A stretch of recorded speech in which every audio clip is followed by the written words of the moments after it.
सीमा एक गरीब परिवार से थी जिसके पिता पापड़ी चाट का ठेला लगाकर घर खर्च चलाते थे। उसके परिवार में उसकी माँ और उसके बाबा थे। एक रोज वो अपने स्कूल में लंच करने बैठी हुई थी तो उसने अपना टिफिन खोला जिसमें 2 रूखी सूखी रोटी रखी हुई थी, साथ में थोड़ा सा अचार। ये देख सीमा उदास हो गई। मैं तो तंग आ चुकी हूँ ये नमक अचार खाकर। पता नहीं बाबा का काम कब अच्छा चलेगा और हमें कब सब्जियां खाने को मिलेंगी। फिर जैसे तैसे मन मारकर उसने उस रोज भी अचार और रोटी खा ली। दरअसल सीमा का परिवार गरीब था और सब्जियों के दाम आसमान छू रहे थे और उनकी इतनी कमाई नहीं थी कि वो इतनी महंगी सब्जियां बनाकर खा सके। लेकिन रोज रोज अचार के साथ रोटी खाकर भी वो परेशान हो चुकी थी। उसी शाम, माँ आज मुझे सब्जी के साथ रोटी खानी है, कितने दिन हो गए सब्जी खाए हुए। हाँ बेटी, बस तेरे बाबा आते ही होंगे, जैसे ही वो आएंगे मैं उनसे पैसे लेकर बाजार से सब्जी ले आऊंगी। लेकिन जब सीमा के बाबा अपना ठेला लेकर घर लौटे तो अभी भी उसके पास उतनी ही पापड़ी बची हुई थी जितनी वो सुबह लेकर गया था। सीमा की माँ को समझते देर नहीं लगी कि आज भी कमाई नहीं हुई है, लेकिन वो सीमा का दिल भी नहीं तोड़ना चाहती थी। इसलिए उसने प्याज टमाटर का मसाला भुना और उसमें पापड़ी का चूरा डालकर उसकी सब्जी बना डाली जो कि सबको बड़ी पसंद आई। ऐसे ही समय बीता और सीमा जवान हो गई, उसकी शादी हो गई। सीमा को उसके ससुराल में उतना मान सम्मान नहीं मिलता था जितना कि उसकी बड़ी जेठानी कविता को, क्योंकि कविता एक अमीर खानदान से आई थी जबकि सीमा एक गरीब परिवार की बेटी थी। दीपक सीमा को पसंद करता था, इस वजह से उसने सीमा से लव मैरिज की थी। सास ससुर ननद घर में सभी बड़ी बहू कविता को ही अहमियत देते थे और सीमा को हर बात में पीछे रखा जाता था। माँ जी, लड़का देखने में तो बहुत सुंदर है, हमारी पूनम के लिए अच्छा रहेगा। पूनम, तुम्हें कैसा लगा? बाबूजी के मोबाइल में फोटो है, देखी तुमने? हाँ, पूनम को इन्होंने दिखा दिया है, हम तो बस तुम्हें दिखा रहे थे। तुम इस घर की बड़ी बहू हो तो तुम्हारी भी तो पसंद नापसंद का हम ख्याल रखते हैं। हाँ, मुझे भी सही लग रहा है, पूनम के साथ जोड़ी बहुत अच्छी जमेगी। मैं भी बस यही सोच रही थी कि आपको पसंद आ जाएगा, और जब मेरी भाभी ने पसंद कर लिया तो समझो मैंने भी पसंद कर लिया। माँ बाबूजी, मुझे लड़का पसंद है। पूनम, दिखाना तो लड़का देखने में कैसा है। तुम क्या करोगी छोटी बहू देखकर, जब हम सब ने देख लिया तो तुम्हें दिखाने की क्या जरूरत है। तुम इन सब बातों से पीछे रहा करो। सुनो जी, लड़के वालों से बात कर लो, फिर हम देखने दिखाने का प्रोग्राम कर लेते हैं। ठीक है, मैं लड़के के पिता से आज फोन पर बात करता हूँ, उसके बाद देखते हैं कैसे करना है। देखो सीमा, इतना तो तुम जानती हो कि इस घर में मेरी वैल्यू क्या है और तुम्हारी वैल्यू क्या है। तुम एक गरीब परिवार से आई हो जहाँ पर 2 वक्त की रोटी भी जुटाना बहुत मुश्किल की बात है, और मैं एक अमीर खानदान की बेटी हूँ। ये जो घर में महंगे महंगे सामान लगे हुए देख रही हो ना, ये सब मेरे ही दहेज में आया था, इसलिए तुम अपना मुंह बंद रखा करो। कविता बहू, जरा इधर आना। जी माँ जी। एक काम करो, पता नहीं कब लड़के वाले देखने आ जाएं। तुम पूनम को बाजार से कुछ अच्छे पहनने का दिलवा दो, कोई अच्छी साड़ी या फिर कोई सूट। पैसे बाबूजी से ले लो। कैसी बातें करती हो माँ जी, मेरे पास पैसों की कमी थोड़ी है, बहुत पैसे हैं।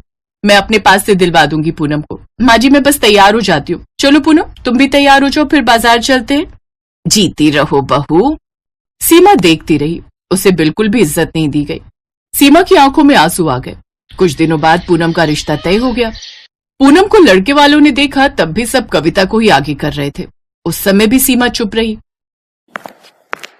सीमा, टेंशन मत लो, ये लोग तुम्हें इज्जत नहीं देते तो कोई बात नहीं, मैं हमेशा तुम्हारे साथ हूँ। मैं तुमसे प्यार करता हूँ और मैं तुम्हें कभी किसी चीज की कोई कमी नहीं होने दूंगा।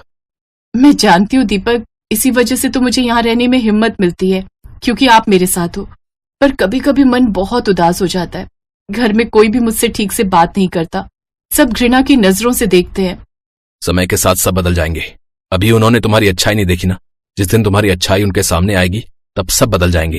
अच्छा, पापा बुला रहे हैं, मैं अभी आता हूँ। दीपक अपने पिता के पास जाता है। मैंने तुम सबको कुछ कहने के लिए बुलाया है, मुझे जरूरी बात करनी है। कैसे जरूरी बात पापा, बोलिए। वो ऐसा है, पूनम के होने वाले ससुर रोशन लाल जी का फोन आया था। वो हम सबके साथ मिलकर प्राचीन माता के मंदिर जाना चाहते हैं। वो कोई भी शुभ काम करने से पहले माता के मंदिर जाकर ही आशीर्वाद लेते हैं। उनका मन है कि हम सब भी उनके साथ जो है साथ चलें। तो मैंने जो है उन्हें हाँ बोल दिया कल सुबह ही बोल रहे हैं चलने के लिए, तो तुम सब तैयार हो जाओ, ठीक है? एक गाड़ी उनकी होगी और एक गाड़ी हमारी। हाँ हाँ ठीक है। बड़ी बहू, तुम खाने पीने के सामान की तैयारी कर लो, रास्ते में भूख लगेगी और पूनम के ससुराल वाले भी होंगे, हमें ही इंतजाम करना चाहिए, पता नहीं वो लोग कुछ खाने का लाएंगे भी या नहीं। ठीक है माँ जी, मैं देख लूंगी। पूनम थोड़ी आलसी स्वभाव की थी, उसे घर के काम करने ज्यादा पसंद नहीं थे।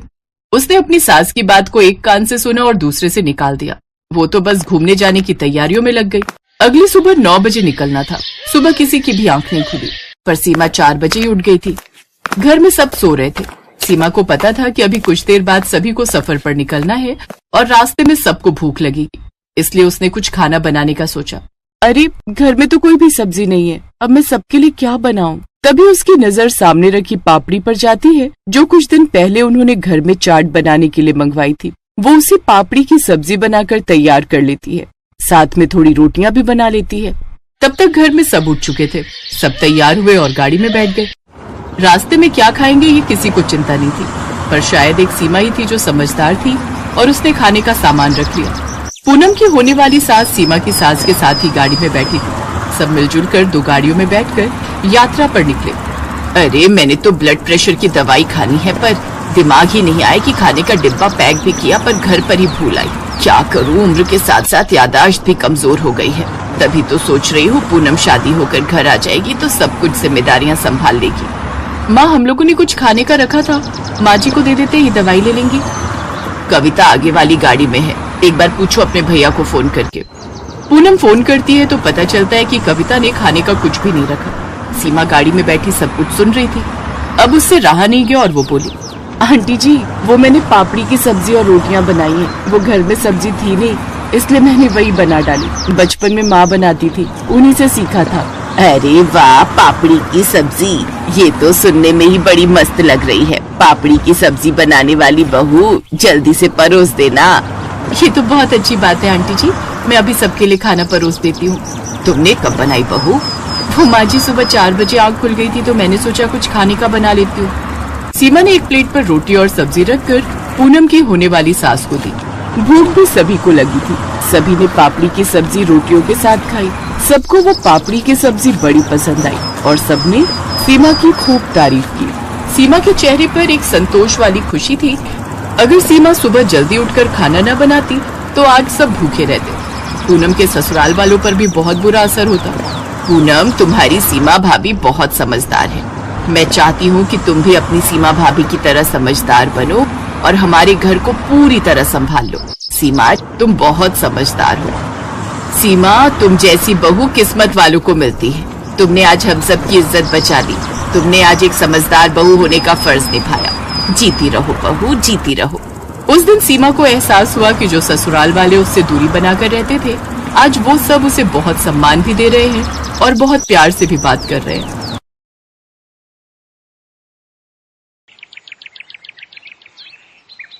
अरे बहन जी, घर की बहू में तो साक्षात माँ अन्नपूर्णा का वास होता है। अपने परिवार को अच्छा अच्छा स्वादिष्ट और ताजा भोजन खिलाना तो हर औरत का धर्म होता है। बिल्कुल सही कह रही हो बहन जी, लेकिन आजकल पारिवारिक लड़की ढूंढ पाना उतना ही मुश्किल है जैसे गधे के सर में सींग। अब आप हमें ही ले लीजिए। अर्णव मेरा इंजीनियर है, कम से कम लाखों में सैलरी है उसकी, लेकिन फिर भी अपनी पसंद की लड़की नहीं मिल रही। वो क्या है ना, मेरा अर्णव विदेशी खाना खाने का बड़ा ही शौकीन है। कहता है सिर्फ उसी लड़की से शादी करूंगा जो विदेशी खाना यानी कॉन्टिनेंटल फूड, हाँ कॉन्टिनेंटल फूड बनाना जानती होगी। और आपको तो आजकल की लड़कियों का पता ही है, इंडियन खाना तो उनसे बनता नहीं तो विदेशी तो क्या ही बनाएंगी। अरे ना ना ना बहन जी, सब लड़कियां एक सी ना होती। मेरी सानवी तो हर तरह का खाना बनाना जानती है, खासकर वो विदेशी कॉन्टिनेंटल फूड। फिर तो जल्दी से उसे बुला दीजिए। उर्मिला अपनी बेटी को बुलाने अंदर जाती है। देखो सानवी, जो भी हो बस इस इंटरव्यू को क्लियर कर ले। बहुत बड़ी पार्टी आई है रिश्ते के लिए, खूब नौकर चाकर और गाड़ियां हैं घर में। तेरी बात पक्की हो गई ना तो तू राज करेगी राज। और सुनना, मैंने तेरी तारीफ में बड़े बड़े कसीदे पढ़ दिए हैं, कि तुझे बहुत ही बढ़िया बढ़िया कॉन्टिनेंटल खाना बनाना आता है। माँ, मुझसे आलू पूड़ी रोटी सब्जी ये सब तो ठीक से बनता नहीं। पराठा बनाती हूँ तो पहचानना मुश्किल हो जाता है कि पराठा है या श्रीलंका का मैप। और कॉन्टिनेंटल डिशेस का तो मुझे नाम तक नहीं पता। अरे शुरू शुरू में तू ना वो यूट्यूब देखकर बना लियो, फिर जब उनका मन भर जाएगा कॉन्टिनेंटल खाना खाकर तो वो खुद ही मना कर देंगे बनाने को। वैसे भी अंग्रेजों का ये बेतुका खाना ज्यादा दिन तक थोड़ी ना खाया जाता है। चल अब अच्छे से टचअप लेकर बाहर आ जा। तैयार होकर सानवी बाहर आ जाती है। फिर बातचीत में अर्णव की मम्मी और अर्णव को सानवी बहुत पसंद आती है। साथ ही जब वो ये पूछते हैं कि उसे कॉन्टिनेंटल खाना बनाना आता है तो इस पर सानवी कहती है, कॉन्टिनेंटल खाना? जी, वो बनाना तो मेरे बाएं हाथ का खेल है। ये बात सुनते ही लड़के वाले झट से शादी के लिए तैयार हो जाते हैं। कुछ ही दिनों में दोनों की शादी भी हो जाती है। शादी के बाद देखो सानवी, तुम्हारे हाथ के बने कॉन्टिनेंटल खाने की तारीफ तो हमने बहुत सुन ली। अब आज जल्दी से कुछ बढ़िया सा बनाकर खिला दो। अभी बनाकर लाती हूँ। रसोई में जाकर वो यूट्यूब खोलती है, फिर सोचती है, नहीं नहीं नहीं नहीं नहीं, अगर मैंने इन्हें कोई फेमस डिश बनाकर खिलाई तो ये लोग समझ जाएंगे कि मुझे कुछ भी बनाने नहीं आता। ऐसा करती हूँ, कुछ भी बना देती हूँ और उसे कोई भी नाम दे दूंगी। सानवी फ्रिज खोलती है, उसे उसमें तुरई दिखाई देती है। वो कच्ची तोरी में मसाले लगाकर अवन में ग्रिल होने के लिए रख देती है। कुछ देर बाद वो उसे बाहर निकालती है तो देखती है सारी तुरई करारी हो गई होती है। हे भगवान, ये तो कुछ ज्यादा ही करारी हो गई है। हाँ, एक काम करती हूँ, मेयोनीज और टमाटो केचप दोनों को मिक्स करके इसके ऊपर लगा देती हूँ। फिर सानवी पूरे कॉन्फिडेंस के साथ वो परोसती है और खुद किसी बहाने से रसोई में चली जाती है। वो डिश देखकर अर्णव अपनी माँ से कहता है, छी माँ, ये कौन सी सब्जी की डेड बॉडी है, काली पीली सी। छी माँ, मुझे तो देखते ही उल्टी आ रही है। ऐसा ना हो मुझे उल्टी हो जाए। चुप कर तू, पता भी है मैंने कितने कसीदे पढ़े हैं तेरी तारीफों के। तू मॉडर्न है, तुझे विदेशी कॉन्टिनेंटल खाना पसंद है। अब कहीं बहू को पता चलेगा ना तू ऐसा है तो कहेगी किन गवार लोगों से पाला पड़ गया है। अब उसने बनाया है तो कॉन्टिनेंटल डिश ही होगी कोई। तू तो बस बीच बीच में झूठी मूठी तारीफ करता रही हो। ठीक कहती हो माँ, लेकिन सच्ची में माँ, ये बहुत ही वाहियात है खाने में। तभी सानवी वहां आ जाती है। वाह वाह बहू, क्या मजेदार कॉन्टिनेंटल खाना बनाया है तूने। इतना मजेदार खाना तो मैंने किसी 5 स्टार होटल में भी नहीं खाया। अरे वाह, माँ जी को मेरे हाथ की ये जली हुई तोरई इतनी पसंद आई। वाह वाह वाह भगवान, तूने बचा लिया। हाँ सानवी, अच्छा बना है। अब तुम कल बनाना इटालियन पास्ता। हाँ हाँ, क्यों नहीं। कम से कम कुछ तो जानी पहचानी चीज खाने को मिलेगी। अगले दिन सानवी इटालियन पास्ता बनाने के लिए किचन में जाती है और यूट्यूब पर रेसिपी देखने लगती है। मुझे तो इनके नाम से भी चक्कर आ रहे हैं। भला मसालों के नाम भी कोई ऐसे रखता है क्या? और ये लेट जूस क्या होता है? सीधे सीधे पत्ता गोभी भी तो बोल सकता है। बस बहुत हुआ, अब तो मैं अपने हिसाब से ही पास्ता बनाऊंगी। और कौन सा ये अंग्रेज आते हैं हमसे सरसों का साग सीखने जो हम इनका पास्ता बनाए। उस दिन भी यही हुआ। सानवी ने पास्ता में व्हाइट सॉस मिलाने की जगह उसमें अरारोट और कॉर्नफ्लोर मिलाया। साथ ही साथ पास्ता में ढेर सारी लाल पिसी हुई मिर्च भी डाल दी। अब देखना, अब ये इनका आखिरी पास्ता होगा। इतनी लाल मिर्च छोंक के डाली है कि आज के बाद नाम नहीं लेंगे कॉन्टिनेंटल खाना बनाने का। सानवी वो पास्ता लेकर बाहर आती है। वाह वाह वाह, बन गया पास्ता। हाँ हाँ हाँ, लेकिन आज इटालियन नहीं, मैंने आखिरी पास्ता बनाया है। लाला बहू, आखिरी हो या पहला, हमें तो खाने से मतलब है। तू ला झट से प्लेट में निकाल। अर्णब और उसकी माँ पहला चम्मच खाने के बाद ही 2 गिलास पानी पी जाते हैं। पास्ता थोड़ा तीखा लग रहा है ये कहकर वो पास्ता छोड़कर उठ जाते हैं। अब वो हर रोज इसी तरह अजीबोगरीब डिशेस बनाकर कभी वो पनीर स्वाहा बनाती तो कभी साग अनकारा। एक रोज सास अपनी बहू से, बहू तेरी ना दिल्ली वाली बुआ सास, उनका बेटा और बेटी भी आ रहे हैं। तू ना उनके लिए वो सब कॉन्टिनेंटल खाना बनाना जो तूने हमारे लिए बनाए हैं। वो बुआ ना बड़ा ही मजाक उड़ाती थी मेरा कि भाभी तेरी जिंदगी तो दाल चावल रोटी में ही कट जाएगी। हमारे घर तो हर देश का खाना बनता है। आज सबको दिखा दूंगी मेरी बहू कितनी गुनी है। हैं? अब पर माँ जी, मैं कह रही थी कुछ सिंपल ही बना लेते हैं। सबको ना ये मिर्च मसाले वाला खाना पसंद नहीं आता। नहीं, तुम वही सब बनाना, उन लोगों को भी पता चले कि हमारी बहू कितनी मॉडर्न है। और हाँ, वो पनीर सुहाहा और आखिरी पास्ता भी जरूर बनाना, बस मिर्च थोड़ी कम रखना। शाम को सब मेहमान आ जाते हैं। दिल्ली वाली बुआ, उनकी बेटी और कनाडा में 7 साल तक शेफ की नौकरी करने वाला उनका बेटा मयंक, वो सब सानवी के लिए गिफ्ट लेकर आते हैं। फिर रात को सब बैठकर साथ में डिनर कर रहे थे। मयंक बेटा, तू तो एक बढ़िया शेफ है, लेकिन मेरी बहू तो तुझसे भी बड़ी शेफ है। उसके हाथ का पनीर सुहाहा और आखिरी पास्ता तू खाएगा ना, तो उसका स्वाद तो तू भूलेगा ही नहीं। फिर मयंक एक एक करके वो डिशेस चखने लगा तो उसका दिमाग घूमने लगा और वो गुस्से में कहता है, जी अब बस भी करो, कॉन्टिनेंटल के नाम पर ये क्या खिला रहे हो आप? जली हुई तोरई, राख हो चुके पनीर टिक्के और अरारोट में बना हुआ आखिरी पास्ता, ये भी कोई खाना है? अरे ये कॉन्टिनेंटल तो क्या कोई फूड ही नहीं है। भला कौन से ग्रह के लोग ऐसा बेस्वाद खाना खाते हैं? मैं एक शेफ हूँ और अच्छे से बता सकता हूँ इसमें क्या क्या डला है और ये कैसे बना है। सानवी बहू, ये जो कह रहा है वो सच है।